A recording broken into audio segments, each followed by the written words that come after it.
Your AI may come with a Made in Tennessee sticker soon as yet another company announces a $1 billion-a-month contract to use SpaceX's Colossus data center until the space data center they just unveiled becomes available on orbit.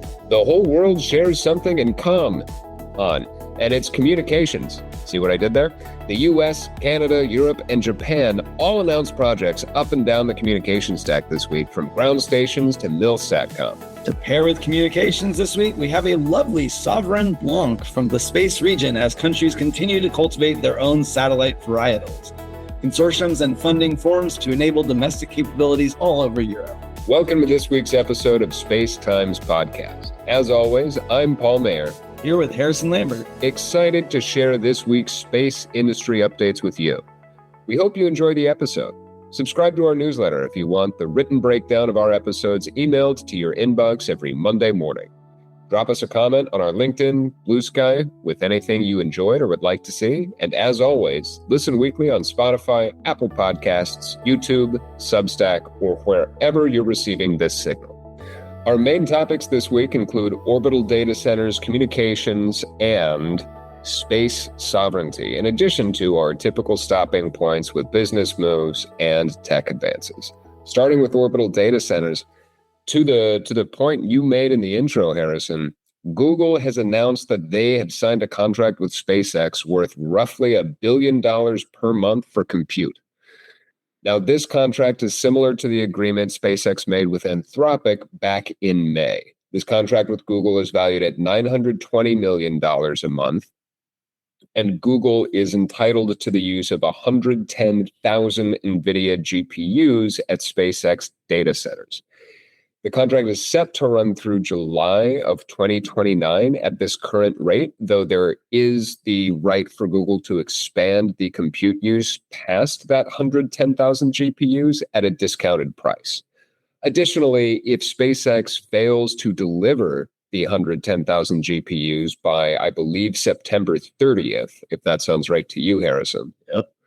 If SpaceX fails to deliver the 110,000 GPUs for Google's compute needs by that date, Google can either cancel the contract without issue or receive some pretty sizable discounts and reduced rates on the GPUs themselves. And there's I think a 90-day grace period, either a 30 or 90. It's a 30-day grace period for SpaceX to be able to scale up their capacity. And then both parties have the right to cancel the contract at any moment, given a 90-day warning. This agreement additionally does not specify the source of the compute. It's most likely going to be coming out of Tennessee, though it does sort of dovetail with SpaceX's announcement of their AI-1 satellite, indicating their clear intention to move a lot of the compute capabilities they have into orbit and out of their terrestrial supercomputer that they've built in Memphis. SpaceX simultaneously announced and unveiled their AI-1 satellite. This is a massive bird. It is 70 meters wide, huge footprint, huge volumetric footprint here. 150 kilowatt capable bus with a baseline sort of operating rating for 120 kilowatts. So not quite the 150, but 120 kilowatt is some of the biggest that we've seen. So a massive, super high powered bus. This represents a complete shift in what they've been doing for Starlink and Starshield, with very lightweight communications heavy assets to much more power generation, thermal control, and payload intensive satellite. So a major shift in sort of the core competency and the core engineering technologies that SpaceX needs to deliver on this. And it's a massive undertaking. The plan of putting 1 million of these, we'll round down to make the math easier. We'll call them 100 kilowatt satellites, even though they are rated for nominal operations at 120 kilowatts of power. But if we just call them 100 kilowatts of satellites, the goal of getting 1 million of these up on orbit to hit 100 gigawatts of power is pretty darn ambitious. It's going to involve, and we did the math on this earlier, 20,000 fully dedicated Starship launches.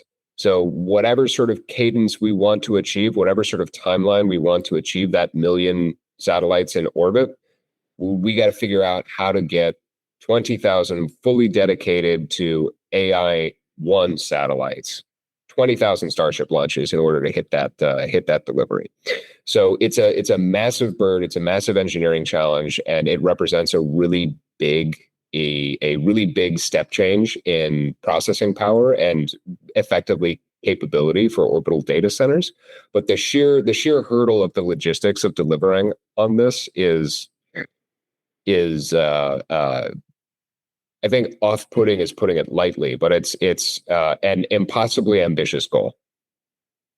Yeah, this is so much AI news. I honestly, both of them seem like they're announced just to juice up their IPO happening this week. But they've been really focused on AI recently. I mean, this is the third AI deal they've signed in just as many months. They had Cursor, Anthropic, and now Google, which is pretty much all AI companies except conspicuously not OpenAI, who Musk's been beefing with. So definitely a lot of this reads like he's trying to kind of get payback on OpenAI. We'll see if it actually benefits all these companies that signed up for it. I think between Anthropic and Google, the contract basically covers all the GPUs available at Colossus. So I don't even know where SpaceX is planning to run their AI. Definitely seems like they're pivoting more towards a ecosystem kind of play for AI instead of developing their own capability. So I don't know. Google has a lot of options to withdraw from this contract, but if they do end up sticking around, I think this basically ends SpaceX's play for AI, or if they are to pursue it again, it would be later. So that's kind of a setback there. But I think being a kind of a platform play for AI does make more sense with their AI-1 constellation. I think if they build the hardware and then sell that to the software companies, it could honestly be a better business model than the kind of money that they've burned trying to build their own AI and kind of failing to compete at that level. So, these AI-1 satellites, it's good they have Colossus in Tennessee. They can actually make money while they deploy these AI-1 satellites. And there is value to them before it's fully deployed. It's not like Starlink where you need a full mesh network in order to get global coverage. It's that each satellite can go out, plug into the Starlink network, and start kind of offloading some of the compute to orbit immediately. It will be interesting to see once they deploy it, like the cost to earnings ratio. Because if they do it right, I could envision them sort of breaking even not too far into deployment. And then the rest of it is just adding to their revenue stream. But I imagine with the first few launches, these are going to be very hard to get operating correctly because these are, like you said, huge satellites, like 70 meters. They basically attach 2 football fields to a satellite and are trying to fly it around. Musk did say that this is an easier challenge than Starlink, and I think he's alluding to the fact that you don't have to point it as much, so you can just kind of hold them stationary, and it should be fine. You have to kind of stay sun pointing, but that's an easier problem than staying Earth pointing for communications purposes. But yeah, having giant floppy solar arrays is not only going to be a challenge to deploy and operate, but to manufacture at that scale is kind of crazy. Yeah. The radiators are big, but not nearly as big as I expected them to be. They said 110 meters squared, which is like a fraction of a football field. So at least there's that. So they got that going, which is nice. They did say it's like a liquid radiator, which is not very common. Most people use heat pipes, but those aren't usually referred to as liquid radiators. Right. So this seems to be a new technology that they're using. Liquids are notoriously difficult to handle in space, especially with deployables, because any joint can cause leakage, and then the whole thing just dies when you lose all your liquid. But yeah, given SpaceX's engineering rigor and their now $75 billion basket of money to spend on this, and the ability to kind of iterate through deployment, it seems like a challenge that they could overcome. It's not unheard of to have liquids in space. It's just very technically difficult.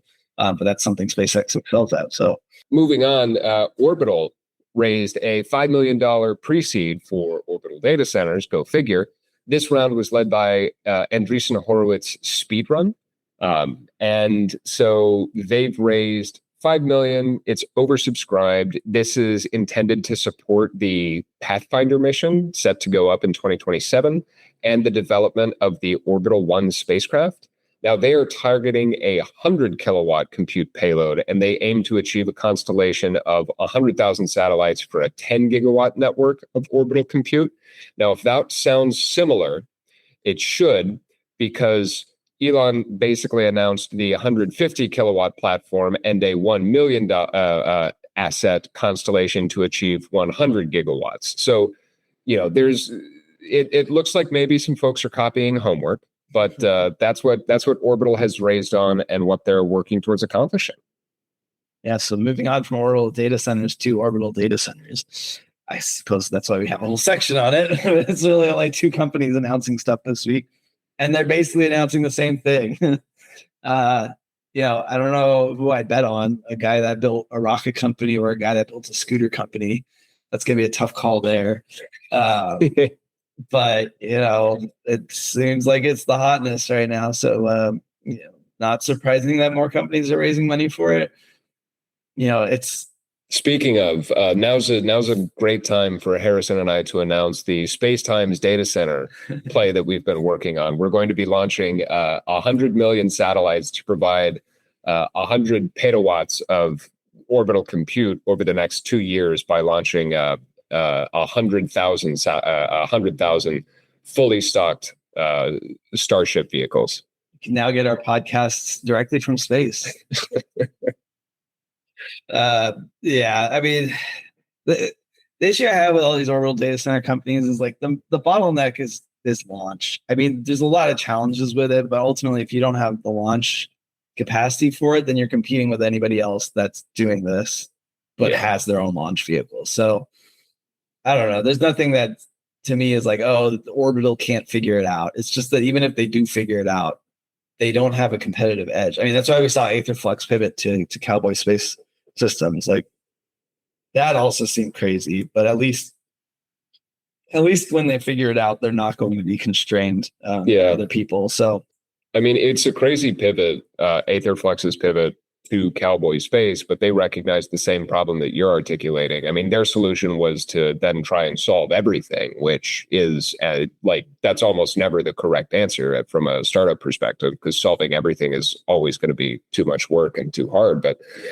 the fact that that Orbital is, they're shooting for the moon, and the moon that they are shooting for is what SpaceX is already doing, means that they're basically not going to have any competitive advantage to what SpaceX is able to provide at any real layer or point. And SpaceX, if Orbital wants to go up and get their assets on orbit, who are they buying rides from? They're going to have to go to SpaceX. Well, okay, here's my take, is that this is an emerging market. It's very early. Like we said, it's going to take years to decades for SpaceX to deploy this. True. There's not much sense in going head to head with SpaceX, but at the same time, we're seeing the emergence of space sovereignty and plenty of other countries standing up rockets that have the lift capacity to do this. So what I would think much more likely is that these companies that are being stood up now to develop orbital data centers aren't so much going to compete against SpaceX as much as they're going to provide sovereign data centers to other countries, or even sell their company to a launch company that belongs to a different country. So, countries like Europe has the Ariane that could carry this. India has the LMSV that could carry this. Gilmore, Japan, H3 could potentially carry this in the future. So I could see there being a demand that's not met by SpaceX. We already seen it with Starlink. Like no other country wants to buy into Starlink because they don't want to be beholden to a ostensibly American company. I could envision something very similar here, especially when it comes to data sovereignty, which Europe is very touchy about. So having an option to buy a data center company so that Europe can deploy their own capabilities seems much more likely to me than somebody trying to outright compete with somebody like SpaceX. That makes a lot of sense. I think that's a really good take. My hot take. Yeah, that's a good, winter evening take. Nice and hot, warm you right up. I like it. Yeah, I would agree. I think we're very much aligned that that the prospect of competing with SpaceX at what SpaceX has announced is about to be their core engineering capability is preposterous. Yeah. So like there has to be another sort of thought process. There has to be another sort of strategy and niche behind this. And so seeing where the ball is going, that would make a lot of sense. Well, onto some more, I'll say, gracious news. But on the communication side of things, something that we've been sort of anticipating and that the entirety of the space industry has been anticipating for a little while is that Amazon LEO is anticipated to officially miss their 1,600 satellite deadline in the next 45 days. By the end of July, they were supposed to have half of the 3,200 constellation up to maintain their spectrum rights. However, the FCC extended some grace and effectively waived the 50% requirement. Now, the 100% requirement is still technically in effect for 2029. So Amazon still needs to get all 3,200 and change satellites up by the end of July in 2029. But I would expect to see some leniency there as well. The FCC specifically cited how concentrated the market was, how little actual competition at this layer there was in the market, and specifically cited a desire to keep the current players engaged and viable. In so many words, they specifically cited a desire to avoid monopolies with some of the regulations here. So they're being gracious. They're waiving the requirement at the 50% mark, and rather than extend the 50% mark to 2028, which, if you'll recall, would just be 1 year out from the 100% deadline, they've instead waived it altogether. I would anticipate we'll probably see a situation where, between Blue Origin and Amazon LEO, the New Glenn is able to solve some of the technical difficulties that they've encountered, and they're reaching a sort of reasonable cadence of launch. I would expect by 2029 to sort of see Blue Origin achieving a reasonable cadence of launch and Amazon LEO able to leverage that launch capability to where they're able to deploy some of the satellites that they need. I do not expect them to be at 100% of the 3,200 satellites that they're required to get up. I would expect to see them at much less than that, but I would expect to see like the rate of satellites going up, achieving a sustainable amount. Like I'd expect to see them sort of hitting their stride in so many words. So I'm like, okay, great. We're at 20% of the capacity that we're supposed to be at. We only got, 600 satellites up or whatever the actual number winds up being, but we only got so many satellites up. But we're moving in the right direction. We're getting up another satellite every week. We're getting up another satellite every couple of days or whatever the rate winds up being. But I would expect to see some progress there, and I think that'll be more than enough to get the 100% requirement either delayed or waived altogether as well. So you're expecting New Glenn to launch by 2029? Is that what I'm hearing? It might be exactly what you're hearing. Yeah. Not a great track record. I think they were projecting that the launch pad wouldn't be rebuilt till potentially 2028. It's crazy amount of time to rebuild. I think that's more a function of them like not wanting to launch again until 2028. That's my issue with this. Is it's just reinforcing that there are no penalties to not meeting your commitments. Like Amazon basically said the dog ate my homework and the teacher bought it. Like, I mean, yes, but like the FCC is specifically prioritizing trying to maintain a competitive market rather than sort of holding people accountable to their promised deliveries, which it's sort of a, pick your poison sort of situation. But like, I don't begrudge them for wanting to avoid sort of monopolistic power in the industry. I mean, I'm sure AST would be happy to take their spectrum rights. Like, it's not like there's no other options for them to pass along that stuff too. I mean, that's true. I'm willing to bet that like some of this is like AST isn't building their own rocket. AST isn't trying to also provide like redundancy against SpaceX's capabilities. That's sort of what Blue Origin and Amazon are offering to bring to the table here. So I think that's Yeah. why they're getting a little bit of a longer leash. But they're both citing the same problem, which is like we need a waiver because launch capacity is an externality we can't control, so you can't deploy on time. Which for me, it's rich coming from Amazon because Amazon is Blue Origin. Like they have New Glenn, so like it's in their control. They're blaming themselves effectively. I will be honest. I saw the footage. I don't think they were in control. But like, if you're arguing that launch capacity is not there, like it's just, to me, they say it right after they go and buy 10 Falcon 9s. Like they knew they were going to miss the deadline, so they caved and they paid SpaceX like, I think that's close to $1 billion in rocket launches. So, they could overcome the launch capability. They just don't want it. Like they don't want to pay SpaceX to launch their constellation. And, AST, to their credit, is going to like India with the LMSV rocket, and they're going to Europe with the Ariane 6. And, Kuiper is going to Europe as well for the Ariane. I think they're a little more launch constrained because the Ariane doesn't have enough volume to accommodate all of that. But sure. So then what would you want to see? I want to see them just, I would say, like, I just don't like the excuse. Like, Falcon 9 can handle the launch capacity. Like, just launch your whole constellation on that. Like, there's not exactly a launch constraint. And for that sake, like, India kind of has it, but like they have such a bad track record of launching. I wouldn't really want to launch my satellites with them either. So really my point is, like, go to SpaceX, they'll handle your launch needs. But then I think the FCC's underlying concern is then you're funneling all the money into one player. Again, you're like, you've got these two other comms providers, but now all the money's going to SpaceX to launch them. So yeah, I think it's to the benefit of the FCC that they want to maintain some sort of competitiveness amongst the market. I don't know. It's a little toothless on their part to like hold them to some deadline, but not actually hold them to some deadline. So I don't know. I just like it feels very subjective. They're not following like a playbook. They're just making whatever call they think is best at the time, which, like, I can't really blame them, but it's just not.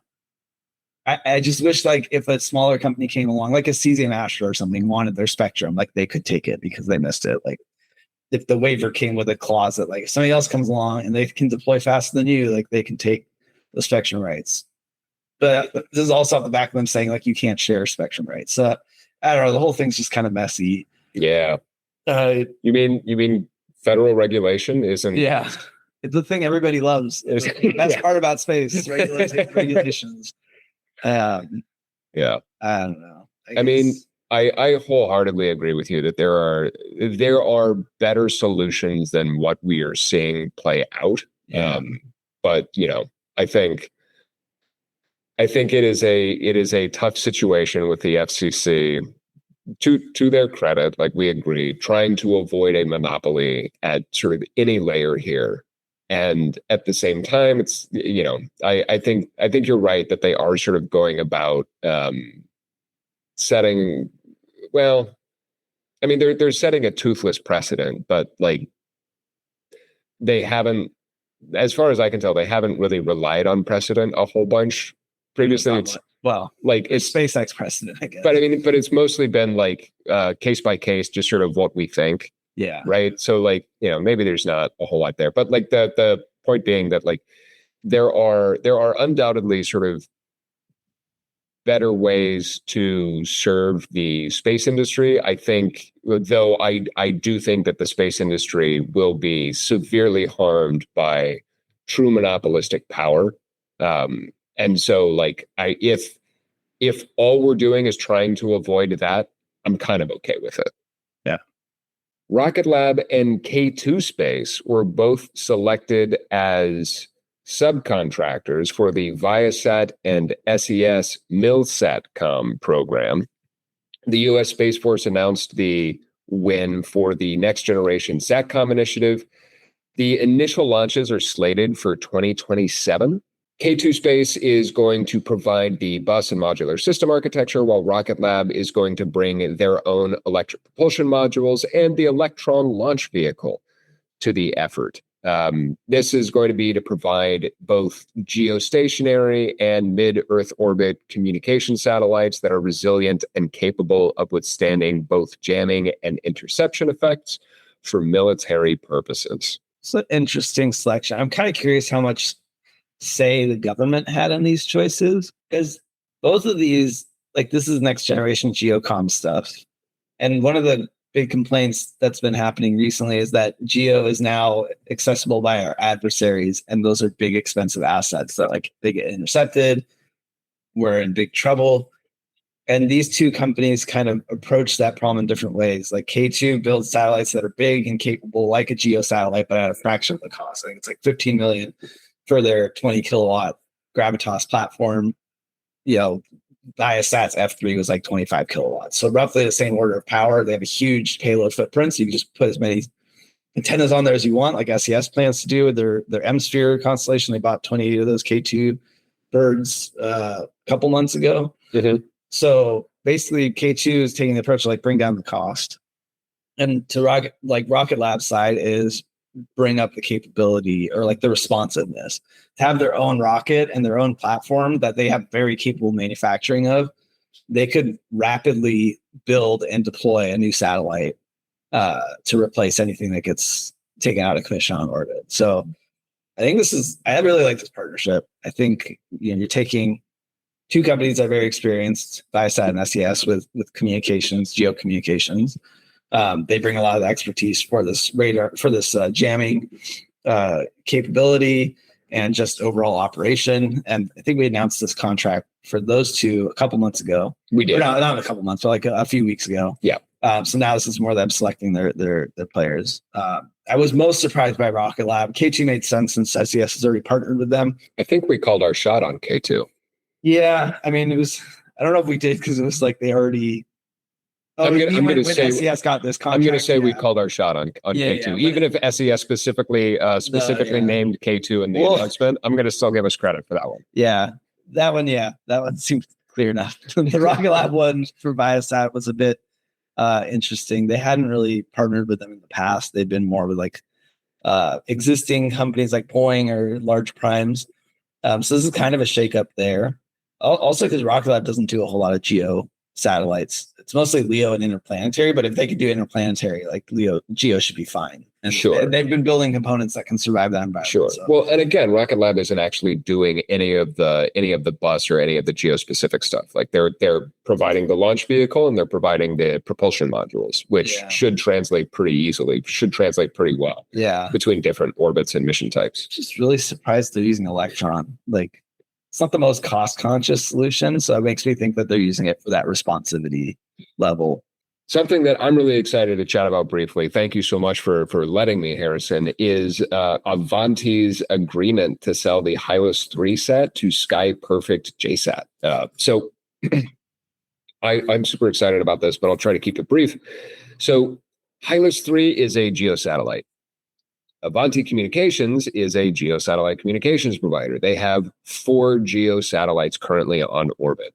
They have decided to divest a little bit from their geo orbit by selling Hylas 3. They currently have Hylas 1, Hylas 2, Hylas 4, and an additional geocommunication set not part of the Hylas family. So they're selling off roughly 25% of their geo assets. This one was launched in 2019. So if we're anticipating a 15-year life expectancy, if we're anticipating a 15-year lifetime, we're at about 40% of that. So, we'll call it half. But so they are selling to Sky Perfect JSAT, who's basically going to spend the rest of the year making sure that the lights turn on, making sure that everything works with the satellite, and then formally taking over operations in 2027. And so they have announced a plan to invest another, I believe, 150 billion yen, roughly 940 million US into their space business this fiscal year, and they have 2 additional sort of software-defined satellites going up. One in 2027, one in 2029.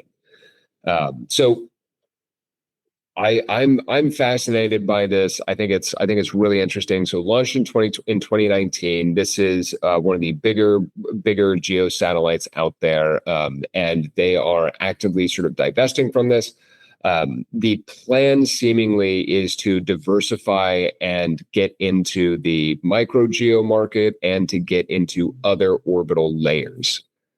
So we'll have to see where Avanti winds up focusing their efforts. I would not at all be surprised to see them trying to repurpose engineering and efforts into the MEO market, the mid-Earth orbit layer, because we're starting to see some movement and some progress towards that real estate. But I'd love to hear your thoughts as well, Harrison.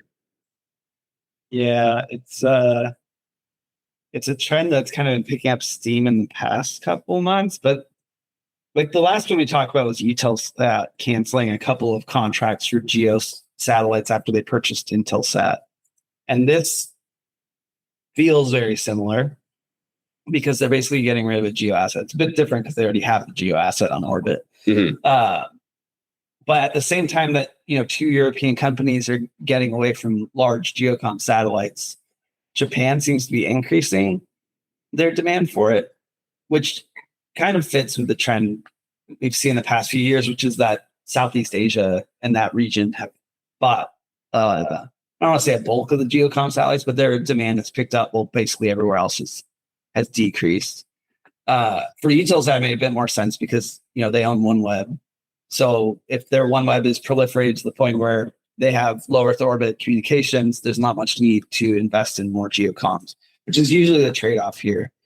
Like as proliferated LEO comms becomes more available, the demand for geocoms is a bit less. I still think it serves a purpose in kind of backhaul communications or really focused regions, which is why they still exist. But for that second case, those really focused regions are basically pockets in a LEO constellation that aren't covered well enough. So LEO is really good at giving wide area coverage at a relatively low data rate, which is good for a lot of commercial applications. But when it comes to like business applications where some of these constellations are focused, it leaves a sort of gap. And that's mainly what Avanti focuses on, is business communications through satellite systems. So to me, it feels like Avanti is losing some of their smaller customers to some of these more proliferated constellations, and they're just seeing less of the demand there. And that makes sense to me that they would move towards micro geo, because instead of providing large coverage with a high capability large geocom satellite, they can pivot to focus more on the bigger customers that they can serve with smaller satellites and give them more focused capability. So I'm thinking like industrial hubs where they might have a focused kind of consumer base. But when it comes to Japan, like we were talking about before the podcast, the whole country is focused on a very small region. So having a very large, capable satellite actually benefits them, because I think that their industry is so massive and spread out through a relatively small area that proliferated communication systems just don't serve that area as well as it does for large areas like the US or Europe. Yeah. I think we've seen it with other satellites that Japan has launched, like the Mitsubishi Position Navigation Timing Solution operates in a very unique Molniya orbit, which means they're focusing on their geographic area rather than things like United States GPS systems that sit in MEO and have broader coverage. So I think Japan rightly recognizes that they need, when they stand up their own capability, it needs to have a very focused service to their small country.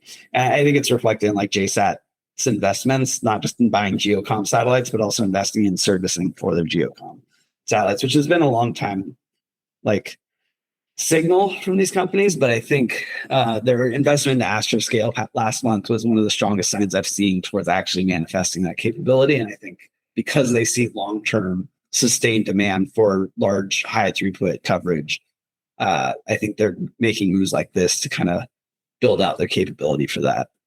Moving a little bit closer to home, the Canadian Space Agency has awarded $2.4 million to MDA, Kepler, and Karian for ground station networks.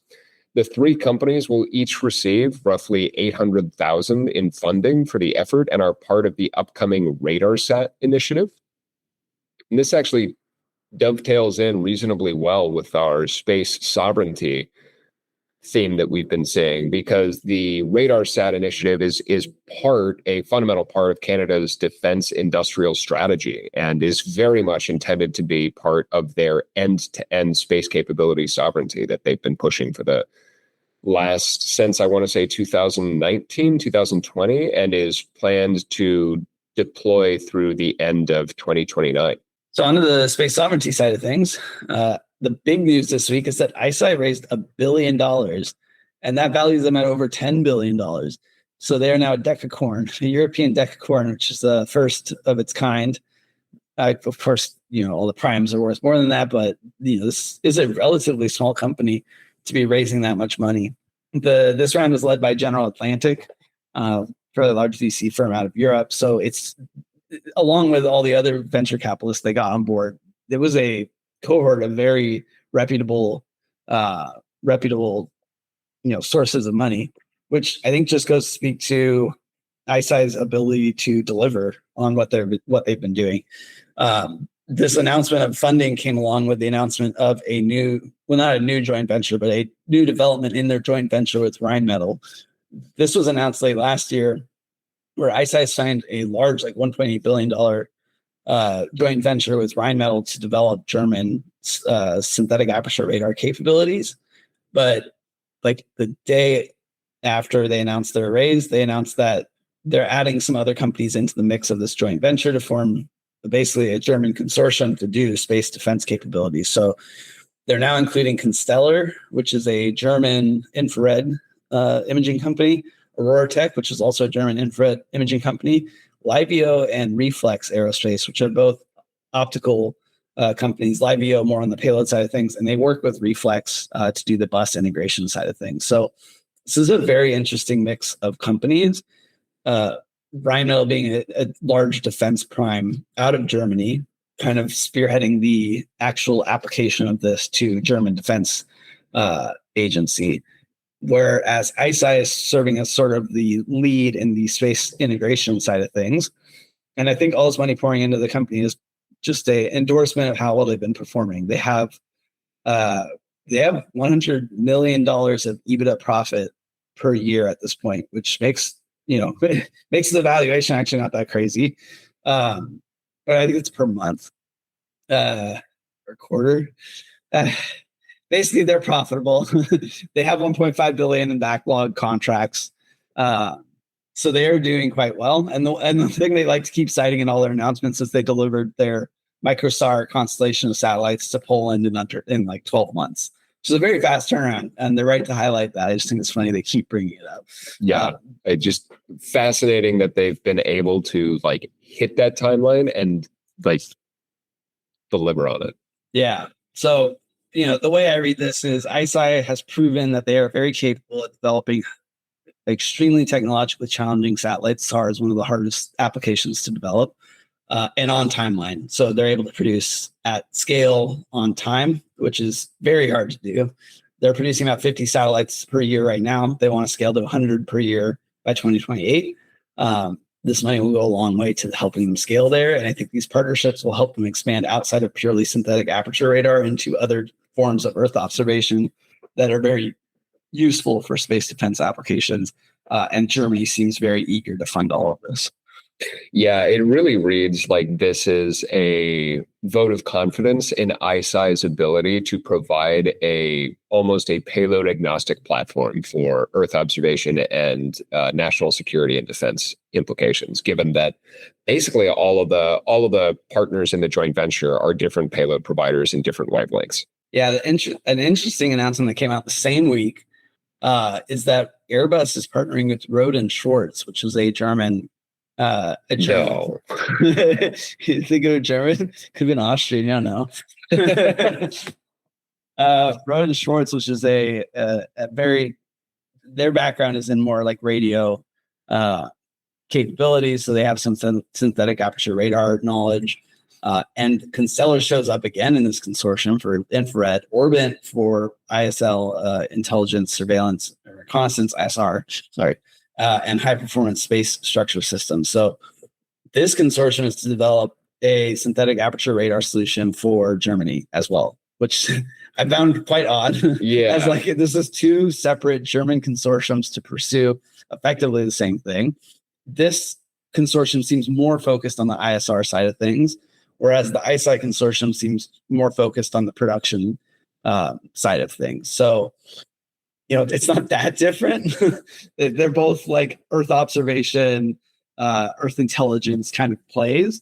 So it's quite odd to see Germany funding two separate efforts. I think it's smart. I think it's something we've seen with a lot of countries realizing they need to, distribute money to multiple different players to keep healthy competition. Right. And Airbus a little less surprising compared to ICEYE. ICEYE Much is more Finnish? Yeah. So ICEYE is Finnish, Airbus is French. Neither of those companies are specifically German. I mean, French-ish. Airbus has a large German presence. Okay. So it's a bit more sovereign. But ultimately to your point, like it is a European, joint European effort. But all these other partnerships are German companies. So it is good that they are tying into the broader European ecosystem, but they're using it. Most of the money is going towards supporting German companies, right? Which is fair. Like this is German money, but it's something that we keep seeing come up with Europe is like they all begrudgingly donate to this big European pool to fund these capabilities, but at the same time they're spending even more money on their own German French capabilities to yeah. I like in my humble opinion, I feel like I feel like some of the bigger nations do not need the ESA contracts to be able to achieve their own space sovereignty, whereas a lot of the other countries might need that. So, like it, I can understand why some of the larger nations. Excuse me. Yeah. I can understand why some of the larger nations with more established space industries might be a little bit more begrudging about donating to, effectively about subsidizing some of their neighboring nations' space programs with stuff like that. But yeah, I think sort of the mentality here is that ICEYE currently owns all European SAR. Yeah. And so, again, single point of failure. Hold your horses. Right. Because the next announcement is that Thales and Airbus won a $345 million contract for the Copernicus program, which includes 2 C-band synthetic aperture radar satellites. So more SAR. Yay. This is the Copernicus program, so it's actually under ESA. That it's to deliver 2 Sentinel-1 NG satellite, 2 Sentinel-1 NG satellites as part of a broader constellation. So to see Airbus show up in a German contract for SAR and a European contract for SAR seems to underline our point that this may not be the best playbook. It seems very redundant to have Europe as a whole funding SAR and then each country funding SAR. And I just keep looking at these announcements because this is not the first time this has happened. Like we had the ICEYE Rheinmetall, we have Poland giving money to Finland for their SAR constellation. We had Ukraine giving money to Finland for their SAR constellation. We had the Loft Tekever Kness announcement a few months ago for their French SAR constellation. Sure. There is so much SAR, and I continue to not understand where this demand is coming from. Oh, Russia. Yeah, but how 100 SAR satellites a year? Do you really need that many SAR satellites? You can never have too much. It's just in high revisit rate, I guess. That's the benefit, but I don't know. It's just a lot of SAR. Yeah. At a time where the US is it's not that valuable. And to me, it reads more as a cutting edge technology that they can use to kind of Trojan horse money into these space companies to stand up advanced capabilities. Because to ICEYE's point, to the point of ICEYE, if you can build a SAR satellite, you can build an imaging satellite. Sure. It's a lot easier to go that direction than to say hey, yeah, make a Planet Labs, and now you expand over to SAR Planet Labs. So I think SAR is yes, it's valuable. I think it is more valuable to Europe than it is to the US. I don't think it's this much more valuable, but I think that the higher value is being placed on the fact that this is a lacking capability. It's kind of a blue ocean kind of opportunity for these businesses to go out, develop a lot of capability, deliver at scale, make money, and then go off and expand into other in-demand industries like ISR. I mean, again, like if you can do a SAR imaging, you can do a regular imaging. SAR is radio, like a payload. You could also go into radio ISR capabilities. So I think SAR is not being targeted just because it is a useful application, but because it's a high-tech application that can expand into a lot of other space applications. That's an excellent point. That's not something that I'd initially considered in this. Like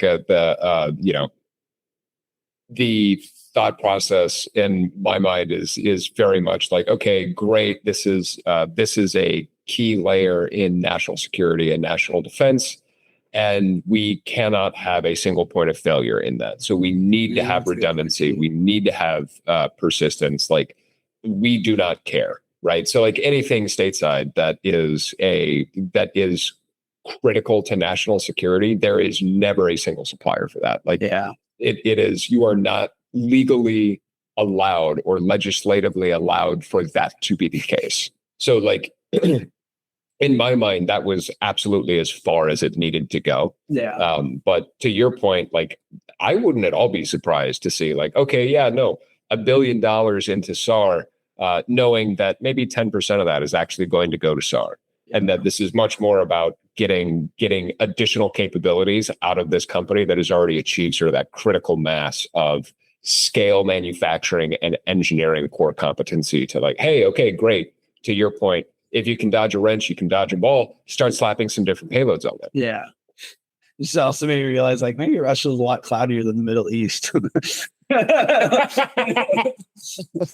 know what I love about this next announcement is that ISAR raised $270 million Series D, and despite the name, has nothing to do with SAR.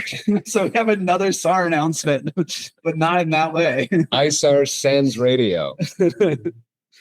ISAR is a German launch company. So we are keeping in the trend of Germany. Like, Germany is just like across the board, money everywhere. So big week for them. Yeah. I love that there's like each announcement has a tie. And like ISAR is in 2 announcements, Constella's in 2 announcements, Airbus is in 2 announcements. There's just a lot of money flowing around this week. But for ISAR, it's good. They are, there's a lot of like small European launch companies that are trying to get stood up. Our Rocket Factory Augsburg is one. ISAR, Maya Space, PLD Space. PLD Space is Maya Rocket. So there's a lot of these small launch vehicles, and they're all kind of at the same stage of like their rockets sort of work, but they haven't had successful launches yet, but they're about to. This seems like the investors are a lot more confident that ISR really is close to their first launch being successful. They had planned to do their upward mission back in April, but it got scrubbed because of a boat. I think now I guess it's taken them like 3 months to get back on the docket, but they should be launching in 2 days. So hopefully they got rid of that boat. Hopefully the boat moved in the past 3 months. Yeah. But yeah, 270 million is pretty good. It's about on par with like what Gilmore, or 270 million euro. It's kind of on par with what Gilmore raised last 2 weeks ago. Yeah, that's right. And that was to fund like a couple rockets, and they're roughly the same size. So I could imagine this gets them through. Yeah, I'm sure they're already funded for this upcoming launch, but I think this will work nicely to get them through a couple more, which should only further validate their ability to operate. They also added we get it wrong. Manitoba Maritime Launch Service, which is the Nova Scotia spaceport out of Canada. We had mentioned Maritime Space Services as signing some contracts a few weeks ago. So this is an interesting development because it's the first non-Canadian rocket company they've signed. So, that is interesting. Again, I mean, we keep seeing like Canadian-European collaboration, seeing how they can count on each other to an extent, but it is it's interesting for ISAR to go this route, especially since they have that Andoya spaceport.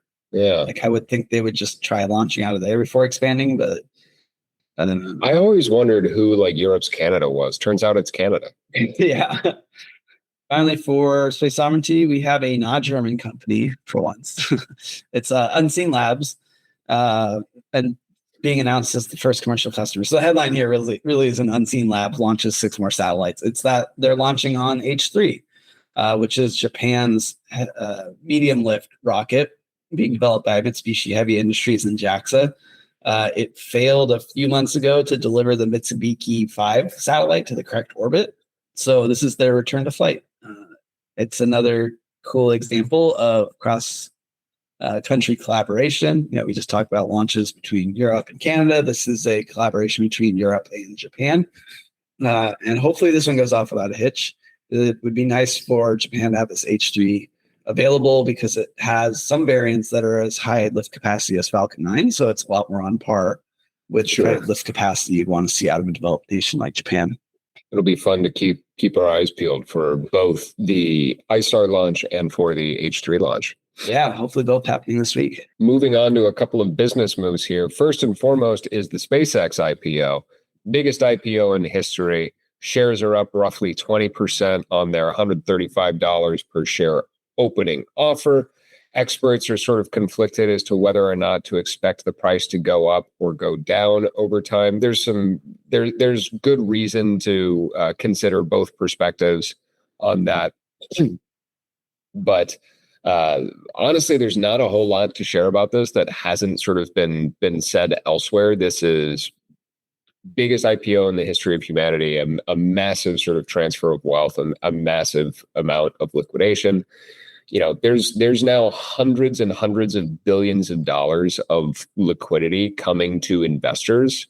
And if only a fraction of those investors recycle that liquidity and put it back into the industry, like you can expect to see deep tech, space, AI, defense, you can expect to see these hot industries just awash in capital over the coming years here. Yeah, there would, like you said, there's not a whole lot to be said that we haven't said already and that like other people haven't said. Sure. There were a few interesting trends that I saw on opening day that I really don't know much of how to make of it. And this is not financial advice. But, one of the things is it was the largest in a lot of ways. It was the largest IPO by valuation, and it made for the largest amount of wealth accrued by one person. But what I found interesting was that the volume of trading was actually not the largest. So there were 500 million shares moved in one day. The largest was by Vodafone for 2 billion in one day. To me, that reads like there is a high level of investor confidence. And that's kind of reflected by the fact that, 70 billion of this was from retail investors.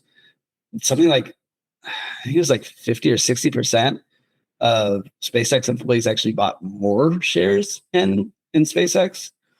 And so what I'm really interested to see is that when these lockup periods end, if we really are going to see this like pump and dump that everybody's expecting, where all the early investors like get rid of all their capital and flood the market and crash the stock, it's just seeming less likely to me than it did before they IPO'd.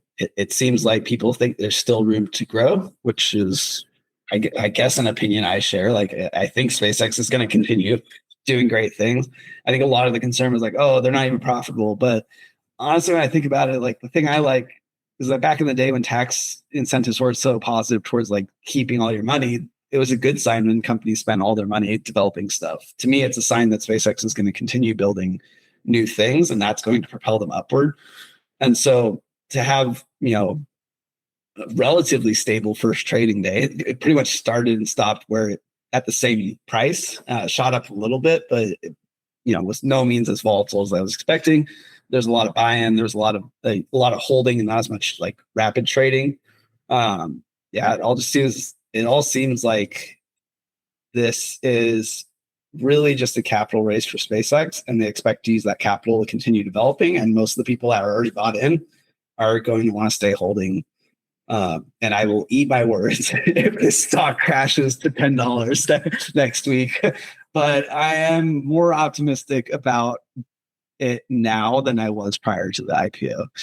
I mean, the detractors or the folks who are the folks who believe the stock price is overvalued largely believe so because SpaceX price set by merging with XAI. Yeah. And that was at a $1.4 trillion valuation, just arbitrarily sort of decided. So like, that price point is questionable. Yeah. So like, okay, well, if we're derived from something that's unverified, then there's risk there.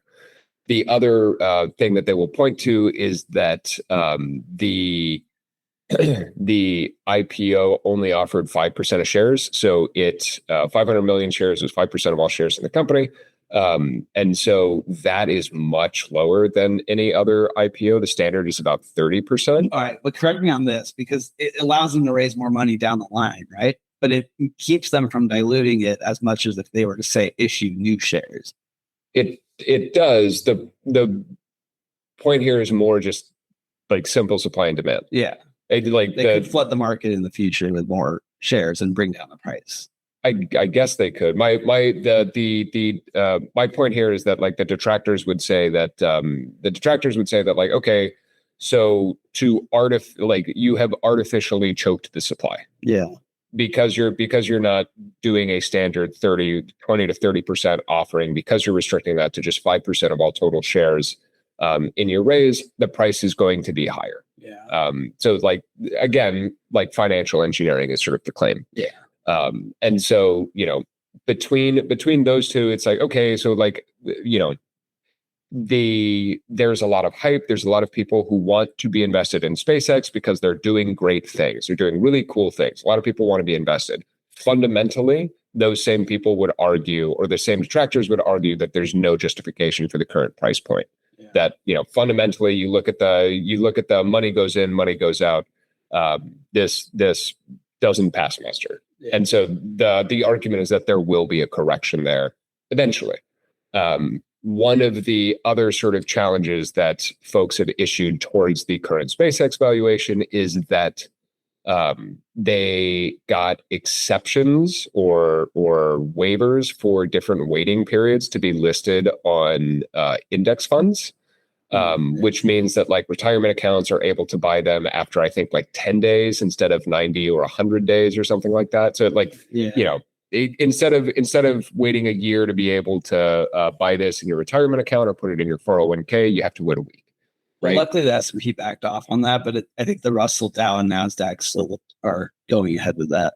Right. So there's a little bit, again, like a little bit of sort of all of that is to just, if you look at sort of a supply and demand equation, it's sort of to sort of like it all serves to argue that it's artificially pumping demand and artificially constricting supply. So like that is the detractors and the naysayers argument. For everybody who's super excited about SpaceX, the argument is that there's a ton of room to grow, that we've barely scratched the surface, that the orbital data center push is going to change everything, and that the Starship coming online and bringing down the cost of launch even further is going to change the entirety of space and make space even bigger. And so like the argument in favor of SpaceX's valuation, even though it is clearly speculative, is that like the speculation is like valid. Yeah. That if we're not gambling, we're just ahead of the curve. Yeah. Right. And so like, okay, great. SpaceX is doing great things. They have excellent engineers. They have tons of very intelligent talent, and they are solving really hard engineering problems. The market and the value of the problems being solved is absolutely worthwhile. So like that's sort of the two sides of things. Like, and so the truth is probably somewhere in the middle of the hype and the glass probably has some water in it. It's probably not full. It's probably not empty. Yeah. Following on the back of SpaceX's IPO hype, Quantum Space, led by former NASA administrator Jim Bridenstine, is looking to go public through a SPAC via Inflection Point Acquisition Corporation. So the SPAC puts them at a $1.2 billion valuation. It includes roughly $300 million in cash from what I saw, and is intended to help Quantum Space develop their dual-use platform for both national security and commercial applications. Oh, it was only $300 million? That was the number that I saw, but correct me. We could have bought it. Yeah. I think we've seen a couple of SPAC holding companies show up in the past, I don't know, since the beginning of the year that had around like 200 million. Yeah, Like, we've seen 200 twice, I think, yeah. as the price point. Yeah. And I don't think I've seen either of them buy a company yet. Yeah. But because we were like, what company is going to sell for 200 million? It turns out Quantum could. Yeah. That's fair since Quantum hasn't launched anything, but they have that Ghaffarian glow about them, it may be led by Jim Bridenstine, but Ken Ghaffarian's the one pulling the strings. You know what I'm saying? Hey, if it works, it works. This is a CAM company along with Intuitive Machines and Axiom Space and X Energy and anything else in his IDQ portfolio. But it's one that's been largely silent. We had mentioned them recently. They won the LASSO contract for the low lunar orbit. That's right. Spacecraft. So, they have something on the books. Until they announced that, what I knew of them was they're largely an orbital transfer vehicle company. So still playing into this orbital infrastructure kind of move that CAM's doing with orbital space stations at Axiom and lunar applications at Intuitive Machines. But it sounds like, maybe in that push for orbital transfer vehicles, they've developed some technology that's useful for other applications. They're starting to kind of develop as we look at moon and lunar exploration. So, yeah, I don't know. It'll be interesting. I don't know what I'm interested in about this. Like, IPO brings in more money. It's not clear what they're going to spend that money on. Like, obviously deliver on the LASSO contract, but what I'm most wondering is, like, now that they have 300 million, are they going to start launching orbital transfer vehicles, or are they going to pivot away from that and focus more on the moon? I don't find Cam to be one to change goalposts. Like, he has a very clear vision and wants to execute to it. Axiom hasn't pivoted. Like Axiom, they have data centers, it's a bit of a pivot, but like not that much. Yeah. So like if they're for the most part staying the course, like I would not expect Quantum to. Well, that's what's been my read on Quantum is like it's Cam, so he's going to keep them funded, and he has a clear vision, and they're working towards it, but very quietly. And ultimately, they're just beholden to the fact that orbital transfer vehicle market has been fairly slow to materialize, and I think they're basically just biding their time, waiting for the right time to strike at that. I think a lot of it, like, he can push the market a bit with Intuitive Machines and Axiom and all of his government connections. I could see that. But until like there's actual infrastructure on orbit, the OTVs don't have a huge market to serve. So I could see that they're just developing kind of in the lab, waiting for the opportunity to arise and be able to strike at that. And I think that this is just opportunistic. They're raising money now because it's a frothy market and they can, and they're just going to keep the course, deliver on what contracts they do have, but still just develop an orbital transfer vehicle that makes sense once the infrastructure is there. Sure. So for tech advances, we got a few. I stole them from Paul because they're all funding announcements, but they are all for pretty cutting edge technology. The biggest one to me was Applied Atomics. They raised a $4 million pre-seed and came out of stealth. They have a few $100 million, like $500 million in LOIs and MOUs to develop nuclear technology for dynamic spacecraft. So this round was led by Oxford Science Enterprises. It's $4 million developed raised in order to develop this nuclear powered spacecraft, which they're phrasing as like a hybrid spacecraft that can operate between nuclear and electric.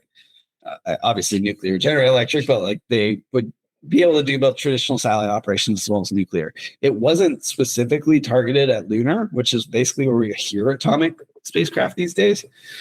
So that's what rang most interesting to me. They almost seem to think that there's like a demand for nuclear spacecraft in Earth orbit that can serve as sort of infrastructure or like long duration, high resiliency kind of platforms. I find this exceedingly hard to believe. I love nuclear. I wish we had more of it. Lunar always made way more sense to me than Earth. Like, I don't think anybody wants nuclear just orbiting Earth. No. I mean, what's the couple of white papers, a couple of studies found that like between, I'm going to make up a number, but I think it's right. But between 20 and 40% of mass from deorbiting assets makes its way back boy. like onto the, so, This is how we get Godzilla. right. So like, Dropping nuclear okay, satellites in the like ocean. we got nuclear satellites. There's a good bet that some of that, that lots of that radiation is going to make its way back. Yeah, it's pre-seed, so they're early. They didn't really say too much about the MOUs they have, so that's interesting. They have so many, and this is a UK company, so this is very European coded. Ultimately, I expect that they're going to find their market fit for lunar applications. I don't know. It's weird that it's also weird that they're so like positioned as a European company. Because they're saying most of their funding and their interest was from European applications. But I know, like we talked about with the Ignition announcement and some of these like Lunar Gateway stuff, there is European involvement because it's through NASA and they like to collaborate. But any nuclear material that Europe wanted to launch had to come to America to launch because of regulations. So it's just, I find it odd that there's a European nuclear company that seems to be trying to take the lead on this more so than the American nuclear company.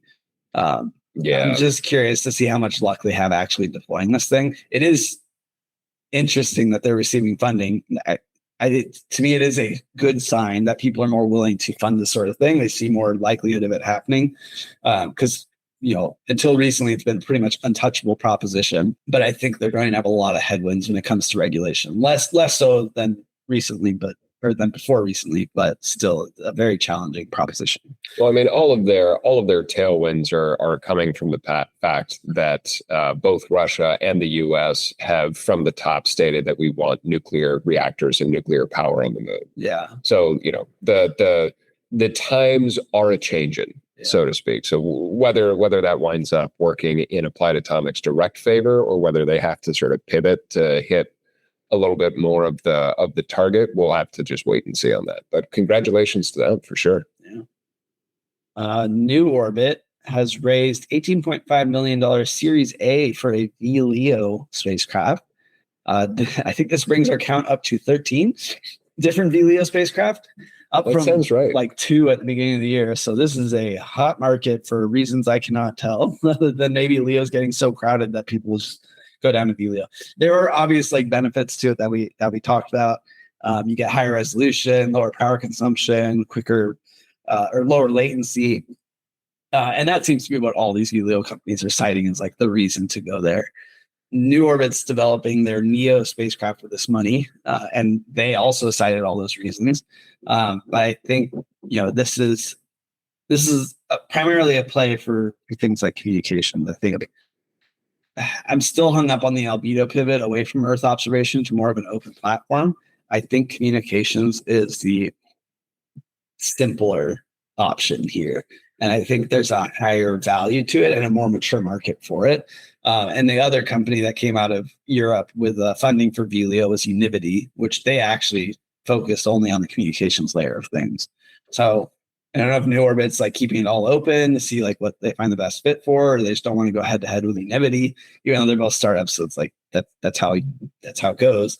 But it's a lot of money. I mean, it's Series A, so maybe not that much money, but it is fascinating to see so much money seemingly come out of nowhere for a domain that's currently not populated, but now has over a dozen companies competing to operate there. And lastly for today, we have the announcement out of Juno Propulsion that they closed their $1.4 million pre-seed round led by SOSV Ventures. So congratulations to Dr. Alexis Haroon and team. Friend of the pod, I get to say this time.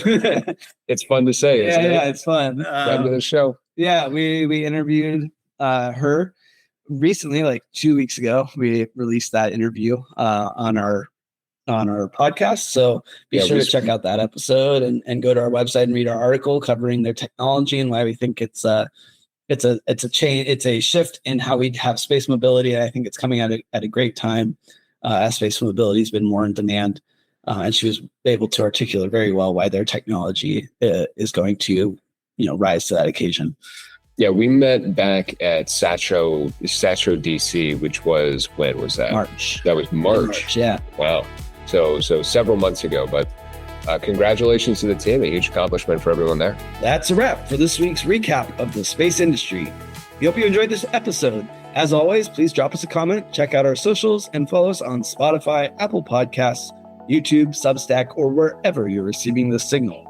Until next time, this is Harrison Lambert and Paul Mayer signing off for now.